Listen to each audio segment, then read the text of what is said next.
Hello everyone, it's Cameo. Welcome back to my channel. As you can see, I'm in a different setting because I'm visiting my sister in Vancouver. This is her cat Badger. He's keeping me company today for this video.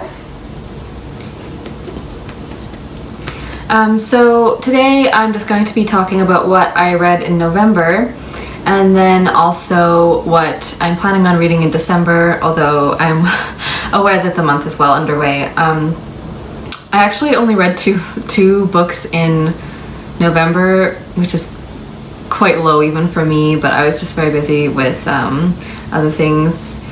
The first book that I read in November was Harry Potter and the Philosopher's Stone, which I was listening to on audio, and I was listening to the version narrated by Stephen Fry. And yeah, I don't really have much to say about this. Stephen Fry is a really good narrator. It's quite nice to listen to something that I've read before because I find that I do get kind of distracted if I'm listening to a book while I'm cleaning or on the bus or whatever.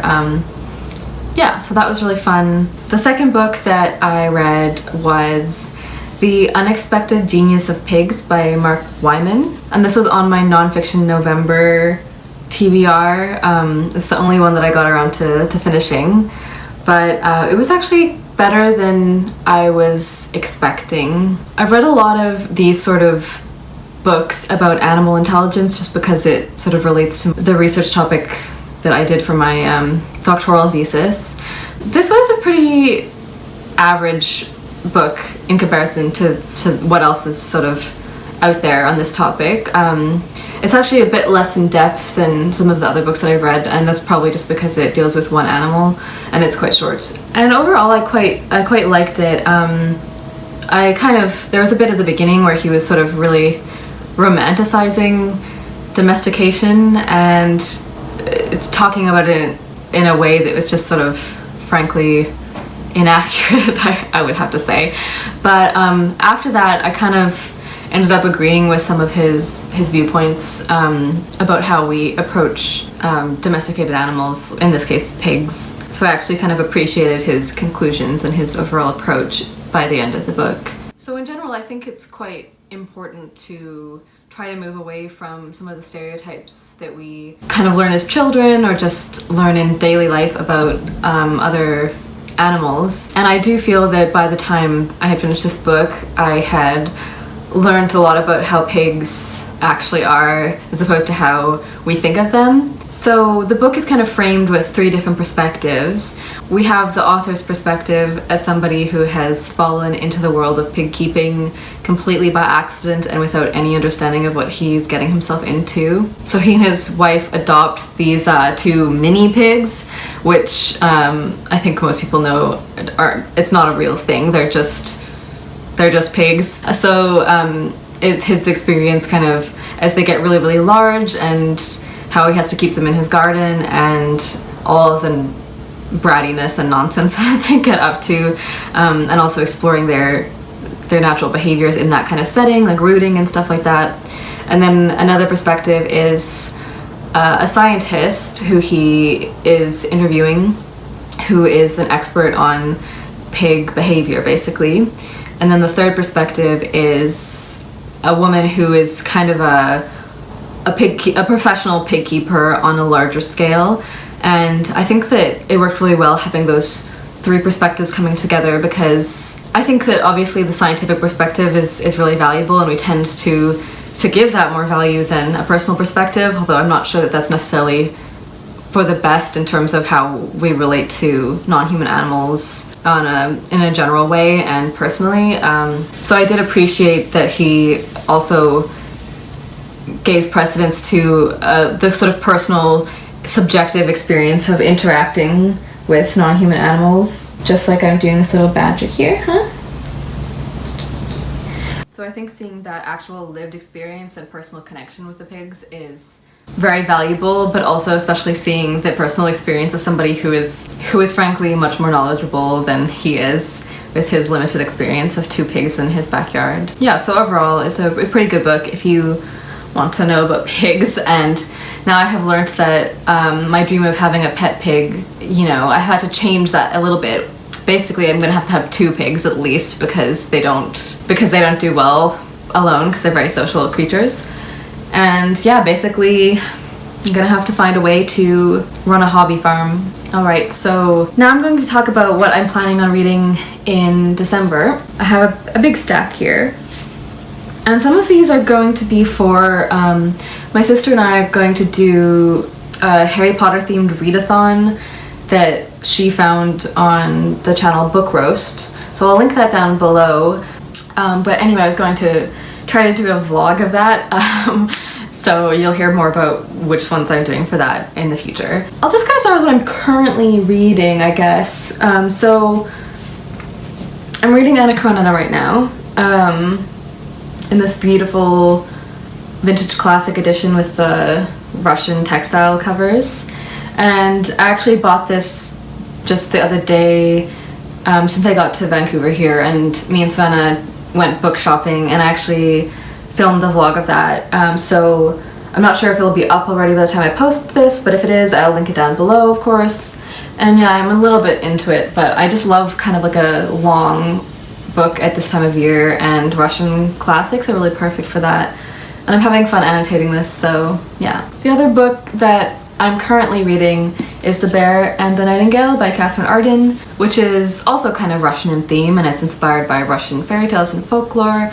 And I'm enjoying this so far. It's very wintry and atmospheric. And now on to the books that I'm planning on reading for the rest of the month. Obviously, I don't expect to finish Anna Karenina in 2 weeks, but I'm happy to take my time with that anyway. One of the books that I want to read this month is Ethan Frome by Edith Wharton.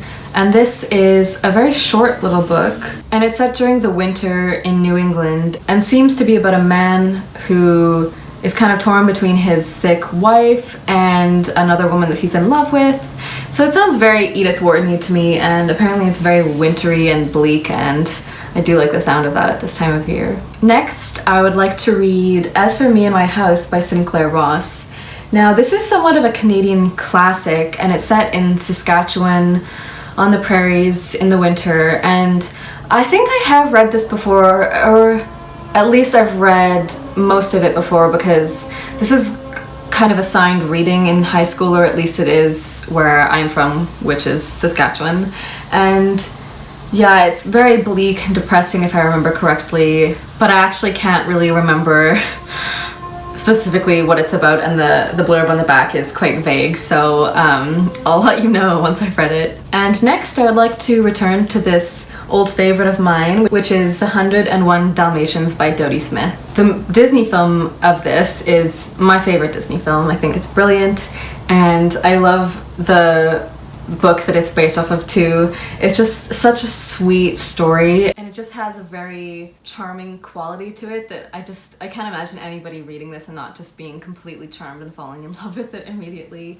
It's been a while since I've read this, and we'll see what I glean from it this time around. Next is another old favorite of mine that I want to return to this month, and that is Running in the Family by Michael Ondaatje. Now, Michael Ondaatje is one of my favorite authors, and I really think that this is his best book, and it's one of my absolute favorite books. And it's about his trip back to Sri Lanka to sort of reconnect with his roots, and it's kind of an autobiography that really focuses on his father. But of course, because it's Michael Ondaatje, it's not just a straightforward autobiography, so he's really playing with the idea of how we fictionalize our own lives, and it's just so brilliant. And this might not seem like a very obvious choice for a winter read, but I quite like reading things that are set in very warm tropical climates during the winter for some reason. And this one actually does start in the winter. It starts with a narrator in the heart of a cold Canadian winter having a dream about Sri Lanka. So it says, "What began it all was the bright bone of a dream I could hardly hold on to. I was sleeping at a friend's house. I saw my father, chaotic, surrounded by dogs, and all of them were screaming and barking into the tropical landscape. The noises woke me. I sat up on the uncomfortable sofa and I was in a jungle, hot, sweating. Streetlights bounced off the snow and into the room, through the hanging vines and ferns at my friend's window. And then it goes on, it was a new winter and I was already dreaming of Asia. So I just love his writing style. I love this book so much and I can't wait to reread it. One of my goals for 2019 is to reread some of my old favorites and return to authors that I have loved in the past, so this is kind of a jumpstart on that. Next up, I want to read Wundersmith, The Calling of Morrigan Crow by Jessica Townsend. And this is the second book in the Nevermore series. I read the first one earlier this year, I think, and it was so charming and it was really cute, middle grade fiction and very whimsical, and I'm really looking forward to jumping back into that. I'm trying to read more middle grade too. That's one of my other goals for the new year, and yeah, it should be really charming, I think. Last but not least, I want to read Record of a Spaceborn Few by Becky Chambers. I adore Becky Chambers. I loved her other two novels so much, and the second one was by far my favorite, but that doesn't mean that I didn't love the first one, it's just I really loved the second one. And yeah, so I'm very excited to return to her universe because I just find her positivity and kind of like slightly utopian vision to be just so comforting and quite moving. I love the way that she writes about people who kind of care for each other rather than, you know, people who are scheming and hate each other all the time. It's just so refreshing somehow, and I'm actually kind of nervous to read this one because I do love the other one so much. And I don't usually get nervous reading like a next book in a series or in a set in the same world or anything like that, but I kind of do feel like I'm in good hands with her.